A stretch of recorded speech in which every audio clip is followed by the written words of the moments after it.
facilita. Una nariz. Chan, chan, chan, chan.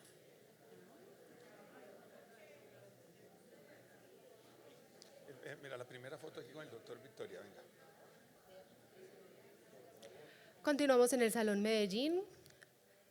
Vamos entonces con la conferencia Funciones neurocognitivas como predictores de accidentalidad a cargo del doctor Carlos Antonio Vargas María. El doctor es médico del trabajo, doctorado en neurociencia cognitiva aplicada.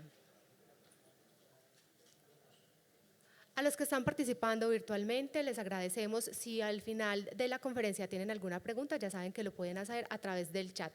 Vamos entonces a darle paso al doctor. Bienvenido. Muchas gracias.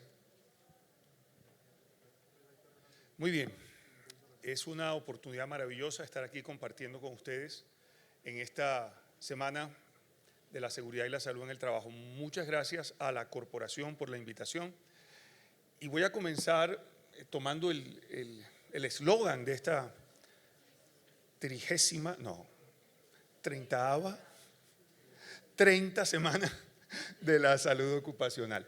Reflexión, madurez y nuevos desafíos. Yo quiero presentarles un tema que nos convoca, nos invita a aceptar los desafíos de mirar la prevención no solamente desde la óptica que lo hemos venido haciendo siempre, con ese peligro, con ese factor de riesgo que identificamos allí de manera objetiva, físico, químico, biomecánico, sino de mirar algo que nos compromete y nos compete a todos, la esfera mental. Pero dentro de la esfera mental, de manera específica, entender un poco que nuestro comportamiento es el resultado de nuestras funciones cerebrales. Entonces, vamos a conversar un poco acerca de ello. Primero, lo primero. Tenemos un problema grande que no está oculto para todos nosotros. Sabemos que en el año casi 3 millones de personas mueren asociados a accidentes de trabajo o enfermedad laboral, y de estas 330.000 son específicamente asociadas a accidentes de trabajo. Eso fue presentado en el último informe de la OIT justamente el año pasado, que esa problemática cuesta todo el dinero que usted quiera. Casi el 4% del PIB mundial está representado en el coste de lo que producen los accidentes de trabajo y las muertes alrededor de esto, dejando lesiones de personas, dejando familias vulneradas, dejando drama y dolor. Sin embargo, este problema tiene muchas aristas. Cada vez que ocurre un accidente, miramos y decimos, es muy probable que haya habido un acto inseguro. Y nos venimos quedando en esto, hay actos inseguros, y ahorita vamos a hablar un poco más al detalle de esto. Se ha convertido en un gran problema de salud pública. Actualmente sí sabemos que fue un acto inseguro, pero tenemos las herramientas para detectar cuáles fueron las causas reales de ese acto inseguro. Ese sigue siendo un reto muy grande en nuestro país. Justamente el año pasado tuvimos casi 700 muertes asociadas al trabajo, un dato bastante importante, con una tasa anual de casi el 6% por 100.000 trabajadores, una tasa bastante importante de muertes o accidentes de trabajo. Entonces, cuando queremos entender el problema, podemos pensar, ¿qué pasa? Si vemos una situación como esta, decimos, aquí hay un acto inseguro, indudablemente, pero ¿qué inspira a este señor a hacer eso? O a hacer algo como esto. Eso se ha convertido en una situación que podemos ver de manera cotidiana en nuestras empresas, o hacer maravillas como esta. Yo no sé, que esta sierra no se pase porque la cosa va a ser muy seria. O a este lo podemos de pronto contratar para el Circo del Sol, hacer estos actos de malabarismo, y son una situación ¿qué pasa? Vea, maravilloso también, ahí haciendo equipo de trabajo seguro, yo le sostengo la escalera y a ver qué pasa. Cuando trata, esta es maravillosa, ahí tenemos una protección facial muy especial para proteger muchas cosas. ¿Qué pasa? Para explicar y entender la causalidad de los accidentes, hemos venido evolucionando por teorías que terminaron convirtiéndose en modelos explicativos de la accidentalidad. Desde hace muchos años, imagínense allá a Adams con la teoría del dominó, sacando la de Heinrich desde 1931, ya va a cumplir dentro de poco un siglo que explicamos que un modelo secuencial de cosas va a terminar en un accidente. Y siguieron teorías, Bird y Lotus en el 76 mostraban que había unas causas básicas, unas causas inmediatas que llevaban finalmente a que se consumara la pérdida con los efectos propios del accidente. Siguieron otras teorías, ya algunas más novedosas, y no quiero ahondar y hablar de cada una de ellas porque bueno, aquí ya no necesitamos una hora, sino una tarde o más completa, pero bueno, muchas teorías, la de la probabilidad sesgada, la de la transferencia de energía, de los síntomas frente a las causas, y cada una fue aportando cosas interesantes. De allí surgieron los modelos explicativos de los accidentes. Entonces hay modelos epidemiológicos, modelos de liberación de energía, de desbordamiento, que terminan siendo muy matemáticos, muy tratando de explicar qué es lo que sucede en alguna condición insegura o en algún acto inseguro, y finalmente vinieron ya unos modelos más interesantes, unos secuenciales, otros sistémicos, y dentro de estos modelos sistémicos que hablan de la coexistencia de factores causales simultáneos en la ocurrencia del accidente de trabajo, vinieron a presentarse por primera vez unas ideas que explicaban o proponían qué pasa, por ejemplo, con la cognición del trabajador. Por ejemplo, Rasmussen propuso en el 87 un modelo que se denominó el modelo cognitivo de la accidentalidad laboral, o por ejemplo dentro de los modelos sistémicos no lineales, donde hablan de lo que pasa en el individuo, qué pasa con algunas estadísticas previas a los accidentes y los de la liberación de energía. Desde dentro, aquí ya resalto el de Rasmussen, que empezó a hablar de qué está pasando en la cognición del sujeto para la ocurrencia del accidente de trabajo.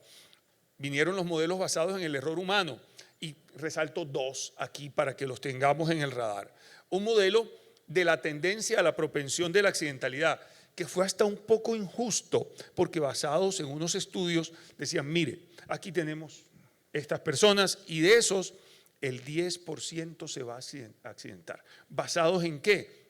En algunas características de personalidad, en algunas tendencias de conducta, y casi que fue un estigma para esos sujetos que podían identificarse a través de esa condición en ese modelo de propensión a la accidentalidad.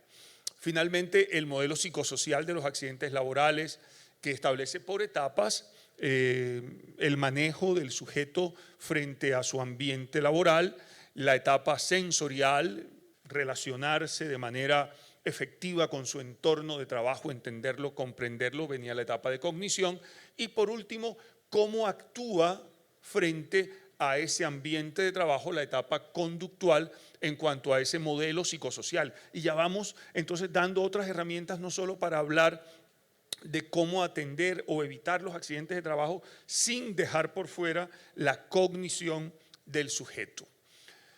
Vinieron modelos de equilibrio y del error humano, en donde quiero resaltar el modelo de Hansen, que explica los accidentes desde la personalidad y las características individuales.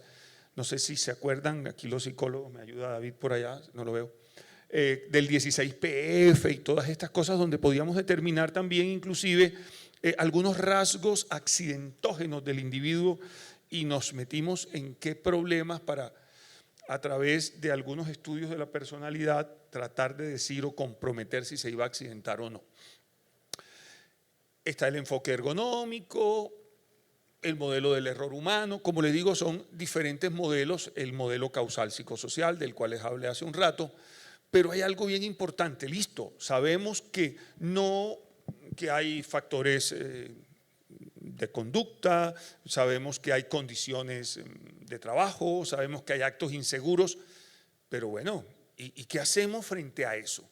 ¿Cómo vamos a identificar, así como medimos cuando sabemos que alguien se va a exponer a, no sé, algún sensibilizante respiratorio o algún irritante respiratorio, mire, hagámosle una espirometría y miremos a ver si hay una propensión a desarrollar un asma, o si va a trabajar con neumoconióticos, allá miraremos con la lectura de la placa bajo las reglas de la OIT, en fin.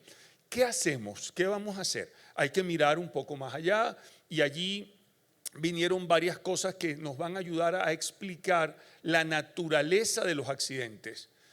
El enfoque organizacional y la teoría del error humano nos abren realmente un gran espacio para manejar o una tendencia o la otra, aunque siempre invito a que no sean excluyentes estos dos enfoques. De tal manera que encontramos en la neurociencia cognitiva una aplicación maravillosa, una herramienta maravillosa que nos aporte realmente elementos predictivos para la accidentalidad en el trabajo. Entonces, de hecho, la teoría del error humano aborda que la accidentalidad se basa en fallas en funciones cognitivas. Funciones cognitivas, y bueno, podemos decir qué son las funciones cognitivas. Son algunas funciones mentales, denominadas por algunos autores también funciones ejecutivas, que nos permiten relacionarnos adecuadamente con nuestro entorno. Por ejemplo, la atención, por ejemplo, la memoria de trabajo. Ahora les voy a nombrar algunas de ellas de manera más especial. Y definitivamente identificar algunas fallas en las funciones cognitivas podrían usarse como predictores de ese error humano a través de evaluaciones cognitivas. Sin embargo, la evaluación neurocognitiva como una herramienta diagnóstica completa es interesante. No quiero usar la palabra, pero es complicada.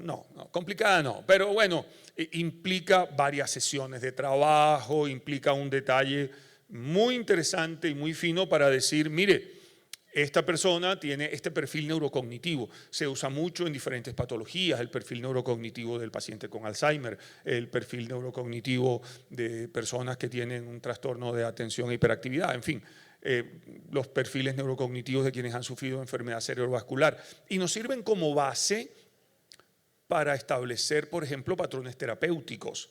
Si lo que encuentro es que tiene un déficit atencional, así como hago abdominales para tener la chocolatina, también puedo hacer ejercicios para fortalecer y mejorar mi memoria. Entonces, hay evidencias a través, del estudio de esas funciones ejecutivas, con ese conjunto de capacidades, como les nombré, la capacidad de atención, la inhibición.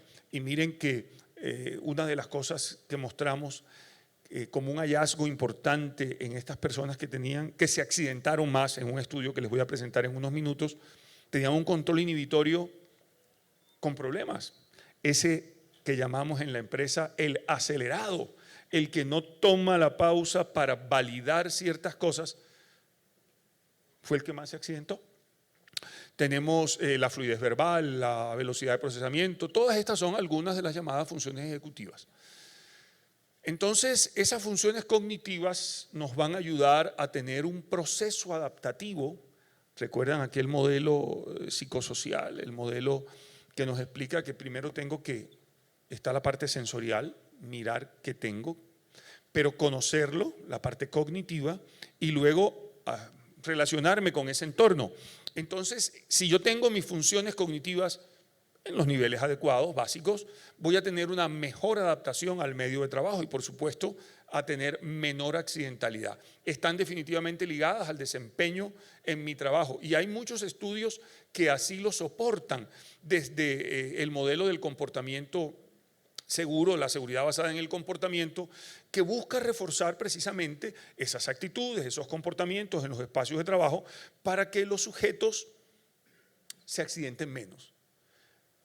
Pero ¿cómo reforzar un comportamiento si mi conducta, mi comportamiento se basa en un déficit de atención y no manejo el déficit de atención? O tengo un trastorno de memoria de trabajo, ¿cómo voy a cambiar el comportamiento si no intervengo de alguna manera esta situación? Entonces allí un sí, pero ¿qué? ¿Pero qué hago entonces? Entonces podemos utilizar algunos esquemas de evaluaciones neuropsicológicas, no haciendo un perfil neurocognitivo, porque como les digo es costoso, es largo, es otro escenario que se utiliza más, no tanto como instrumento preventivo o predictivo, sino como un instrumento terapéutico, como un instrumento diagnóstico para la base terapéutica. De hecho, hay muchos estudios, por ejemplo, en aviación, se han presentado modelos en actividades militares, en conducción, en construcción, en operadores de servicios industriales, de evaluaciones de funciones neurocognitivas como predictoras de la accidentalidad. Hace ya unos años hicimos una revisión sistemática para buscar, esto fue publicado en una revista de neurociencia de Argentina, en donde mirábamos cuáles eran las pruebas que más se realizan y que servían mejor para identificar esos problemas conductuales o esos trastornos neurocognitivos asociados a la accidentalidad. Realmente las pruebas que más se hacían eran pruebas de atención y memoria. Menos se evaluó la flexibilidad cognitiva y la velocidad de procesamiento, pero eran como las 4 funciones más evaluadas y que presentaron mejores resultados. ¿Qué hicimos entonces? Bueno, ya teníamos unos antecedentes, ya conocemos el problema, vimos que hay varias estrategias para intervenir ese problema y bueno, vamos a hacer lo que podemos hacer, vamos a investigar. Y con base en eso, planteamos una pregunta problema. ¿Será que los trabajadores con mayor accidentalidad tienen un menor desempeño en su evaluación neuropsicológica?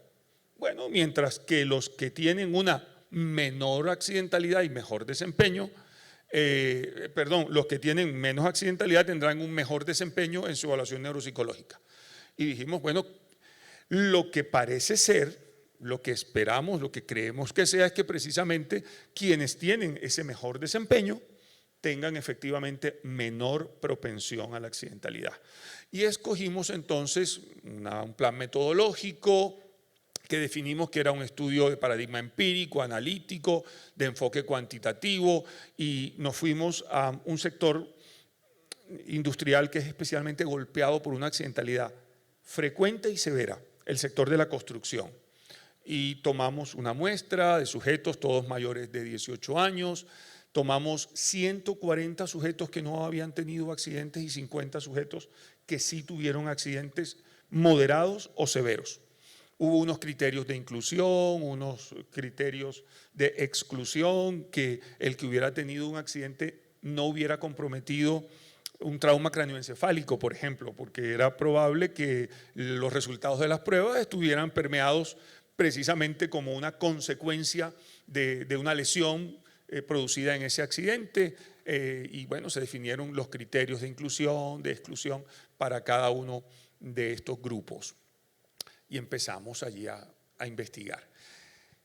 Teníamos una muestra interesante y dijimos, bueno, no solamente vamos a mirar la parte neuropsicológica, sino que vamos a aprovechar y miremos otras variables. ¿Qué pasa, por ejemplo, con el sexo, la edad, el estrato socioeconómico? Hicimos un cuestionario para mirar estas variables sociodemográficas. También utilizamos la escala de somnolencia de Edwards, muy usada en varios sectores, sobre todo en el sector transporte, donde los microsueños son un problema muy grande. Utilizamos una escala bien interesante, ahorita hablábamos por allí con unas personas que tienen una exposición, para mirar algo de la esfera mental. Hay un instrumento muy sencillo, es un instrumento de tamizaje, no es un instrumento diagnóstico, que se llama el DAS-21, un instrumento validado, sencillo, práctico, con una escala que tiene un punto de corte que nos permite decir, esta persona tiene unos niveles de ansiedad muy altos, unos niveles de estrés muy altos o unos niveles de depresión muy altos. Una escala de percepción del riesgo, este es un cuestionario maravilloso del grupo finlandés que nosotros, aquí los ergónomos seguramente lo relacionan mucho cuando hablan del grupo finlandés para el cuestionario de biomecánicos, asociado a lo biomecánico, pero este grupo finlandés, el grupo nórdico, también tiene una escala para un cuestionario de percepción del riesgo maravillosa que nos permite validar qué tanto veo a nivel personal, a nivel grupal, a nivel de trabajador, a nivel de jefe, la seguridad en mi empresa. Y utilizamos, pues lo que más nos interesaba a nosotros, evaluar ciertas funciones cognitivas. Y decidimos evaluar 4 basados en la revisión sistemática que habíamos hecho de cuáles eran las funciones cognitivas más evaluadas y valoradas como predictores. Atención visoespacial y de procesamiento visual. A través de una prueba, ya les voy a mostrar cómo es la prueba, que se llama búsqueda visual T. Flexibilidad cognitiva a través de un test que se llama el test de cartas de Wisconsin. El control inhibitorio a través de una prueba que se llama Go No Go. Y memoria de trabajo a través de una prueba que se llama la prueba de Corsi, que puede ser Corsi directa o Corsi inversa. Ya les muestro cada una de ellas. Para evaluar atención visoespacial y velocidad de procesamiento, búsqueda visual. Es una prueba interesante, porque nos ayuda a valorar 2 cosas. La capacidad del individuo de ubicar en el menor tiempo posible un distractor que tiene una característica especial. En este caso es este optotipo, esta señal que tiene forma de T, roja. Hay otras que tienen forma de T invertida, otras de una T azul. Esa no es la que tiene que encontrar. Se hace la prueba en diferentes números de distractores. Entonces, evalúo 2 cositas allí. ¿Qué tantos errores puede tener y qué tanto tiempo me demoro en encontrar cada muestra que debo evaluar? Bien sea con 5 distractores, con 10 distractores, con 15 distractores. Todas estas pruebas son pruebas validadas internacionalmente, validadas en español. Se consiguen inclusive para investigación de manera gratuita y hacerlas no demora más de 5 minutos cada una de las pruebas. Y las 4 se pueden hacer seguramente máximo en 15 minutos. Búsqueda visual para atención de velocidad visoespacial, atención visoespacial y velocidad de procesamiento. Flexibilidad cognitiva. Esta es una pruebita maravillosa. Test de carta de Wisconsin. Miren ustedes que hay diferentes cartas que tienen figuras diferentes, en número de figuras diferentes y en colores diferentes. ¿En qué se basa la prueba? Aleatoriamente, bueno, todas estas pruebas fueron hechas sistemáticamente, pero el test de cartas de Wisconsin también lo hay en físico. Y empieza usted luego de barajar el naipe de cartas de Wisconsin a mostrar una carta. Le sale, por ejemplo, el círculo rojo. Luego le sale otra carta, le puede salir el triángulo, estos 4 triángulos rojos. Y luego le sale las cruces rojas. En este caso estamos haciendo el ordenamiento por color, pero puede ser por figura o también puede ser por número. Y el sujeto debe identificar en qué momento hay un cambio de señal, hay un cambio de información. Eso nos ayuda muy bien a evaluar su flexibilidad cognitiva. Y ahí se vuelven perseverantes y se equivocan y siguen con la misma, se frustran más de uno, y eso cuántas veces nos pasa en el trabajo, y es el motor que nos lleva a equivocarnos. Hicimos una prueba que se llama el Go No Go, una prueba muy sencilla, en donde hay un estímulo. Cada vez que el estímulo aparezca en la pantalla, él debe aplicar una tecla. Cuando no le aparece el estímulo, debe quedarse quieto. Control inhibitorio. Y otra pruebita, la última, también muy interesante y muy fácil, para evaluar la memoria de trabajo, que se llama el test de los cubos de Corsi. Es una tarea en la que en la pantalla del computador aparecen una serie de cuadraditos, todos del mismo color, pero luego van a ir cambiando de color como si se encendiera una luz. Entonces este lo hace de primero, vuelve a su color normal, este lo hace de segundo y este lo hace de tercero. Luego el examinado debe mostrar en qué orden se dio el número de cambios allí. Y va avanzando, primero solo es 1, luego son 2, luego son 3, luego son 4, luego son 5, a ver hasta cuánto es capaz de tener esa retentiva de esa memoria de trabajo, que es una memoria temporal y rapidita y que luego ya se nos olvida todo. Cuando salgan de aquí media hora les pregunto, ¿cuáles eran las pruebas que usamos? Ya no nos acordamos de ninguna, porque si no procesamos luego en nuestra memoria de fijación, eso se quedó allí por unos minuticos nada más. La prueba de Corsi inversa Hace el mismo ejercicio, pero el sujeto debe identificar el orden contrario al que se iluminaron los cuadritos. Entonces, bueno, dividimos el estudio en fases. Primero hicimos un cuestionario del sociodemográfico, luego aplicamos el nórdico de percepción de seguridad, la escala de Edward, y en la última fase, todas en una misma sesión, hicimos las pruebas neurocognitivas. Vamos a los resultados, que creo que es lo que más nos llama la atención aquí. Lo primero, la edad fue muy importante. Y parece, bueno, nada, no descubrimos ahí que el agua moja. Las personas a mayor edad, los que se accidentaron, tenían un promedio de edad mayor. Pero nos puso a pensar, ¿por qué? Si uno piensa en la construcción, oye, ese constructor, ese albañil, ese mampostero que tiene 20 años trabajando, debería tener más experiencia en el campo, ¿ah? Sin embargo, bueno, lo que nos mostró es que los accidentados tenían un promedio de edad mayor. Con respecto al componente de salud mental, también vimos que con el DAS-21 el estrés fue significativo. Los trabajadores que tenían mayor estrés tenían un promedio de accidentalidad menor que los no accidentados. Es decir, bajo presión trabajaron mejor. Ese fue el resultado del estudio, ¿cierto?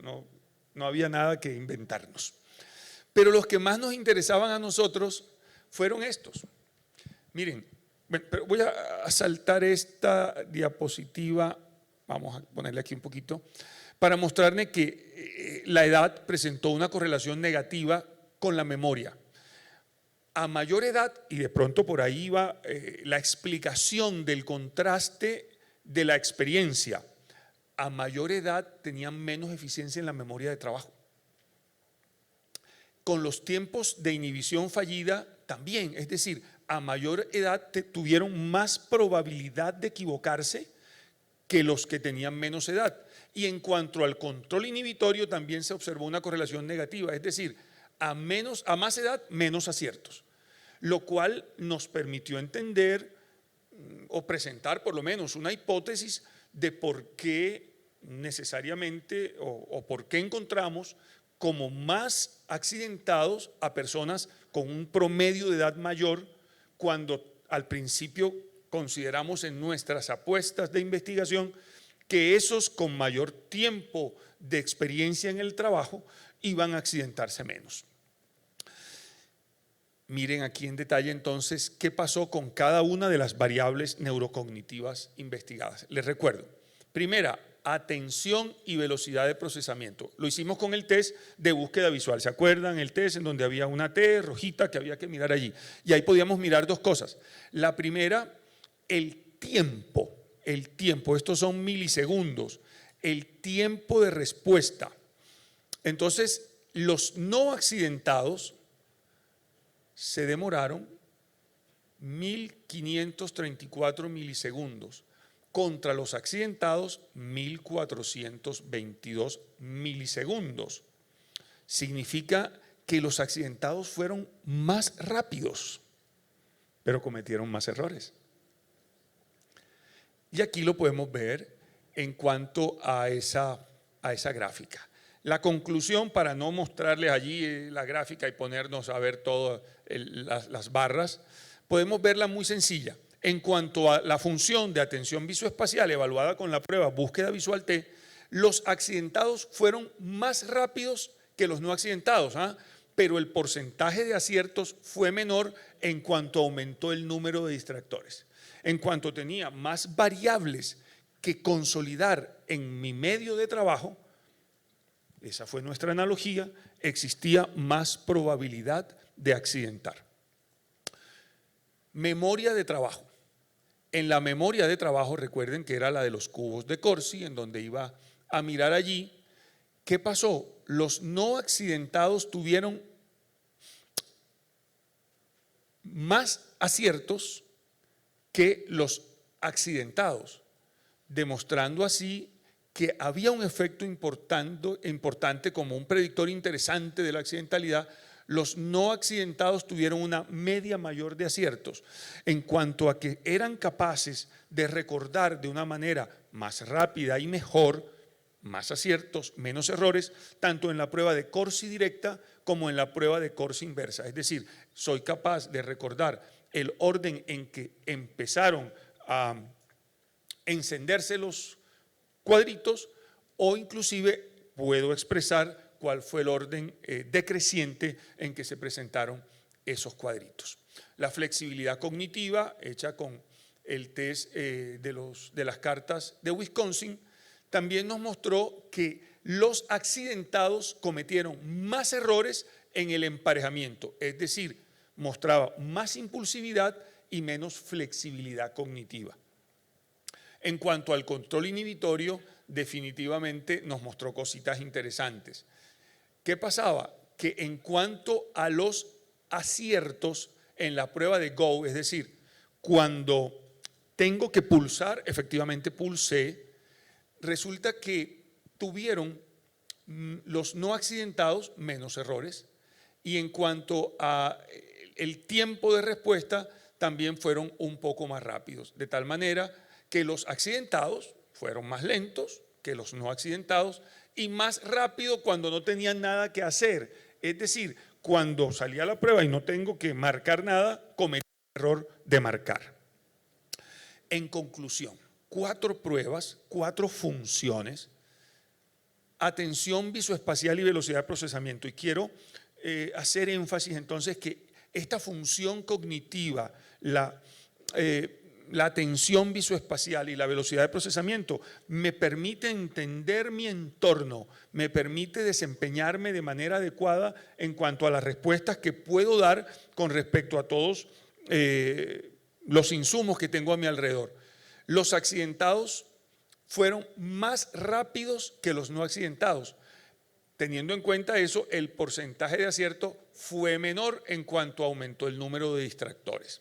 Flexibilidad cognitiva. Recordemos que la flexibilidad cognitiva me permite actuar en contexto, cambiar entonces un procedimiento para hacerlo de manera mejor o de manera más adecuada. Y los accidentados definitivamente cometieron más errores en el emparejamiento.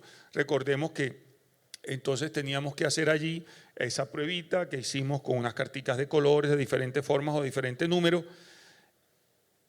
y es lo que podríamos llamar entonces en nuestro entorno común esa persona que es acelerada, que sencillamente hay que hacer una cosa y hagámoslo de la manera más rápida porque así se viene haciendo, y no tener la capacidad un poco de esperar allí y mirar qué es lo mejor por hacer. El control inhibitorio, que va muy ligado a la flexibilidad cognitiva. Los accidentados fueron más lentos cuando tenían que marcar, pero más rápidos cuando no tenían que hacer nada. Precisamente eso los lleva a cometer los errores que cometieron. Y con la memoria de trabajo tal vez fue uno de los más interesantes, presentándose definitivamente como un predictor interesante de la accidentalidad, ya que los no accidentados indudablemente tuvieron una mayor media de aciertos. Con base en esto, estamos trabajando en un modelo donde usamos la combinación de esta variable para proponer un protocolo que sirva precisamente para que incorporemos en los procesos de selección, pero no para excluir. Estamos lejos de querer esto.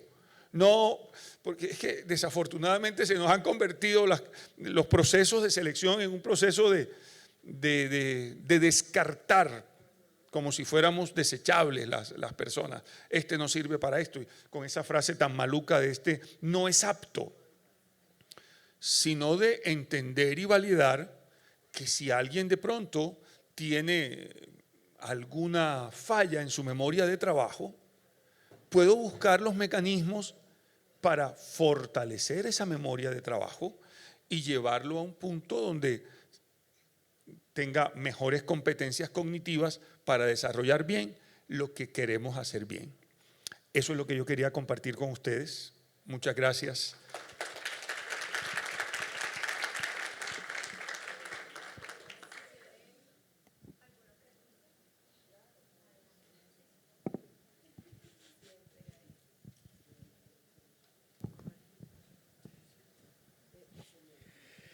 Carlos, más que una pregunta es una observación. Me encantó la charla que hiciste porque va muy conectada a dos elementos que pues en mi siguiente propuesta es también interesante. Hablas de la memoria de trabajo. Sí, Y señor. eso se refiere a la reserva cognitiva. Aquí para los chavos, bueno, en México, para los jóvenes, ¿sí? Muchos, Los que aquí muchos. sean menos de 40 años, están teniendo una pauta en donde son más tecnológicos, pero no ayuda a que desarrollen una reserva cognitiva. Hubiera sido bien interesante, bueno, es parte de tu trabajo, lo vas a seguir haciendo en el doctorado, pero que puedas incluir no el tema edad, sino el tema de desarrollo de la memoria cognitiva, porque eso sí nos va a dar pauta en base a la educación, es decir, al proceso natural de adquirir conocimiento, porque esa es una variable. Yo cuando pusiste tu hipótesis dije sí, seguramente los accidentados son más salvajes, son más aventados. Tú le llamaste impulsivos. Sí, señor. Y es una conducta que evidentemente te precipita a no visualizar lo que está ahí enfrente. Sí, es impulsivo. Y la otra es que la forma en que lo expusiste, tú sabes que cuando se ponen variables epidemiológicas o estadísticas es muy aburrido, y lo hiciste muy dinámico porque presentaste lo medular, lo que Gracias. es la carnita, decimos allá. Felicidades, Carlos. Gracias, sí señor, muy valioso e indudablemente esta experiencia es como dar un pasito y cada vez que mostrábamos y analizamos la muestra, estamos tomando otras muestras en una población mucho más grande, en otros sectores, mirando otras funciones cognitivas y como le digo, queremos llegar finalmente a ese modelo para presentar la reserva cognitiva es fundamental y bueno, seguiremos trabajando en eso. Gracias, doctor Valentino. Listo, tengo una pregunta.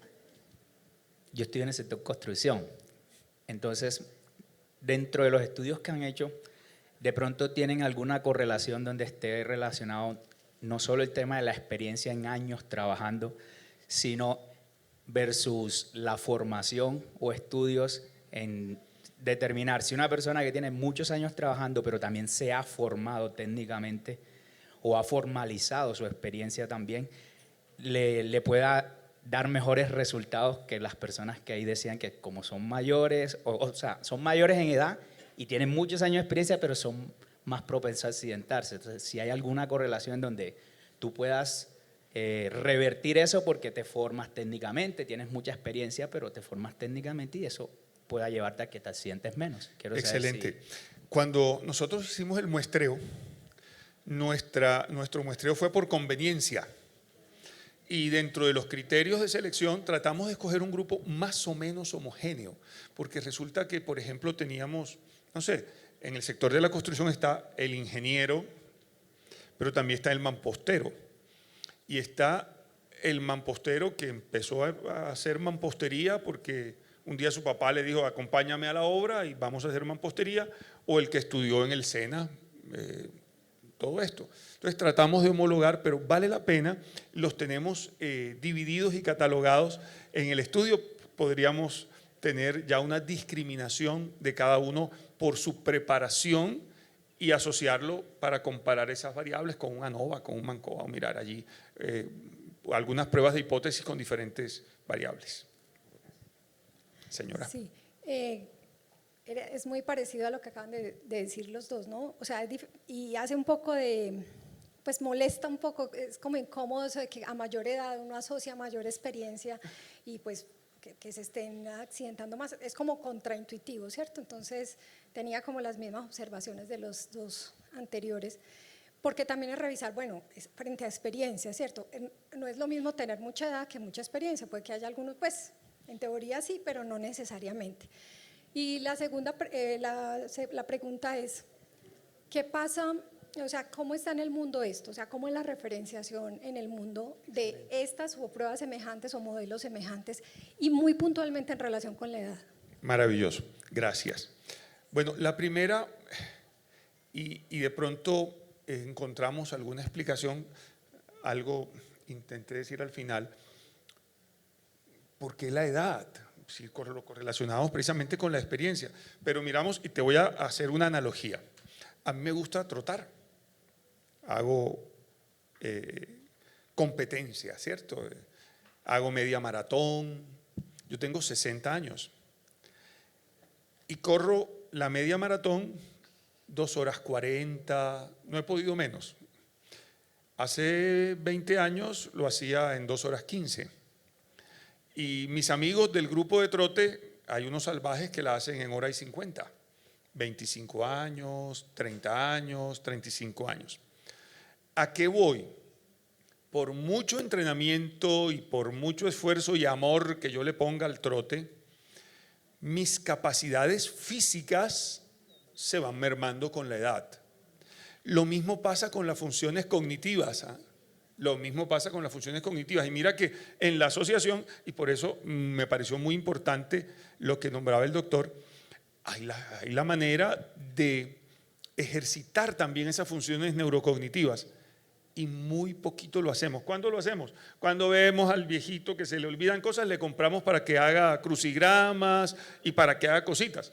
Pero es que ya no es el momento de hacerlo.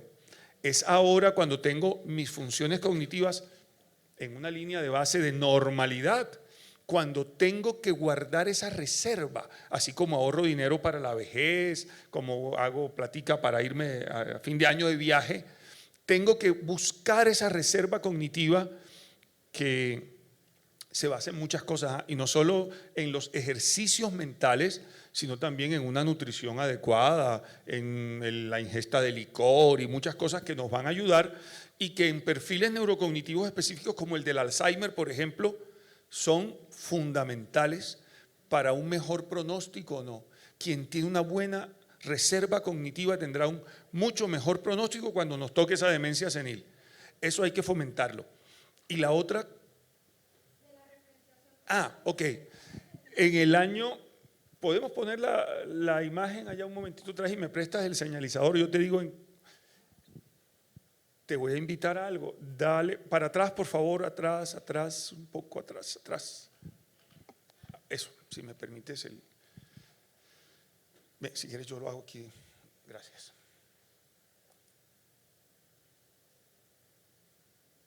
¿Dónde estoy? Auxilio. Para atrás. Sí. Ahí está.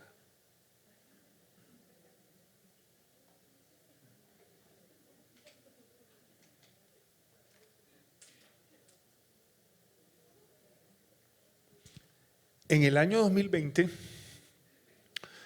hice una revisión sistemática de cuáles son las pruebas neurocognitivas más usadas en prevención de accidentalidad. Realmente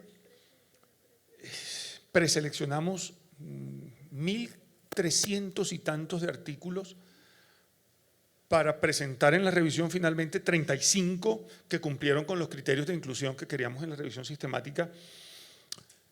Cada día hay más investigaciones. En la diapositiva anterior, ahora te la muestro también, hay algunos estudios en aviación, hay algunos estudios en construcción, hay algunos estudios en conducción en general, que tal vez es el que más ha aportado. Países como España tienen unos datos interesantes que puedes mirar. Me hago propaganda y te invito a que mires esa, se llama Revisión Sistemática de Pruebas Neurocognitivas como Predictores de Accidentalidad. La puedes buscar allí en Google y hay una bibliografía interesante de pruebas y tiempos de acción. Buenas tardes. Hola. Muy interesante. Tengo más una duda en cuanto, no sé si en esta o en futuras investigaciones se toma en cuenta. Como bien lo dice incluso en la diapositiva, se evalúa mucho la atención y la memoria en estos factores de accidentalidad. No sé si en esta investigación o en próximas, el factor de exclusión en cuanto a las puntuaciones de depresión, porque sabemos que es uno de los factores que afecta la atención y la mayoría de las funciones cognitivas. Al dar estos resultados, pues sí vemos que la persona que puntea estrés, pues obviamente da lógica que su cerebro está más alerta, por ende tiendo a poner un poco más de atención en lo que selecciono, pero también esas personas que no puntearon la correlación en cuanto a la depresión, si realmente fue por impulsividad o por el factor ya depresivo de pronto que es la enfermedad del siglo, muy poco diagnosticada, mucho se habla, poco se trata, pero que nos puede estar influyendo en la mayoría de los trabajadores sin que ni siquiera se den cuenta, ¿no? Si todavía como empresas muchas manejan la idea de que pongo un pie en la empresa y se me olvidan los problemas y no es así, entonces esa correlación como factor de exclusión, digamos de que yo tomo la población, pero los que me punteen depresión saco para otro estudio, a ver si es el mismo resultado, inclusive con las mismas correlaciones, edad, experiencia y demás, o realmente es del factor edad, experiencia y accidentalidad. Maravillosa pregunta. Es más, doctora, la invito a que hagamos el próximo estudio. De una. De una, con depresión. Bueno, no sé, casualmente no tuvimos puntajes altos en depresión en la muestra, en ninguna de las dos poblaciones observadas. Y utilizamos pues una prueba tamiz, el DAS-21, el punto de corte 4 para darnos allí señales de que hay niveles elevados, pero podríamos tomar una población que nos marque, pues aplicando algún tamizaje, niveles importantes de depresión y correlacionar con accidentalidad o no accidentalidad, que indudablemente también la hipótesis parecería ser obvia, pero bueno, eso nos lo mostraría el estudio, pero vamos de socios. Doctora Aida, cuidado. ¿Qué pasa, doctor? No, primero felicitarlo, realmente me parece muy interesante la presentación que nos hace y yo creo que hay que hacer como una reflexión sobre esto porque esto nos lleva a pensar que hay muchas formas de trabajar el tema de la promoción de habilidades con los trabajadores y el tema psicosocial. Definitivamente es que desafortunadamente nos hemos dedicado de pronto a hacer un tipo de actividades donde no estamos llegando realmente a la causa, a lo que realmente está sucediendo. Hablamos de competencias, pero no tenemos en cuenta realmente cuáles son esas habilidades que tiene la persona y como usted lo dijo ahora, entramos en un proceso de desechar a las personas. Entonces yo pienso que este tipo de estudios, como usted lo va a desarrollar en un modelo, debería llevarnos como país a empezar a mirar en poblaciones como estas que están en la parte operativa, que muchas veces subestimamos, ¿sí? Tenemos gran potencial, pero hay unas condiciones que hacen que tengan unos errores humanos, pero no quiere decir que no tengan la capacidad. Probablemente podemos tener gran potencial allí, es cómo nosotros empezamos a desarrollar ese potencial. Potenciarlo. Así es, y cómo encontramos entonces la estrategia más indicada para esa población. Pero esto no lo vamos a hacer a partir de listas de chequeo ni capacitaciones de 5 minutos, sino que definitivamente tenemos que invertir en este tipo de proyectos, trabajo por proyectos en las empresas, dándonos nuestro tiempo para poder encontrar estas soluciones. Entonces, pues, felicitaciones y ojalá veamos un gran modelo nacional, mi doctor. Espero en el Congreso de la Sociedad Colombiana de Medicina del Trabajo del próximo año en Bogotá, en abril, presentar ya algo de ese modelo. Muchas gracias por su tiempo. Un aplauso, por favor. Porque ahora tenemos la charla del doctor. Muchísimas gracias a todos los que nos acompañan en este momento aquí presencialmente y también en modo virtual. Vamos a hacer un receso para tomar café y aprovechar para visitar la muestra comercial de 10 minutos porque ya viene una conferencia también muy interesante sobre ergonomía y edad.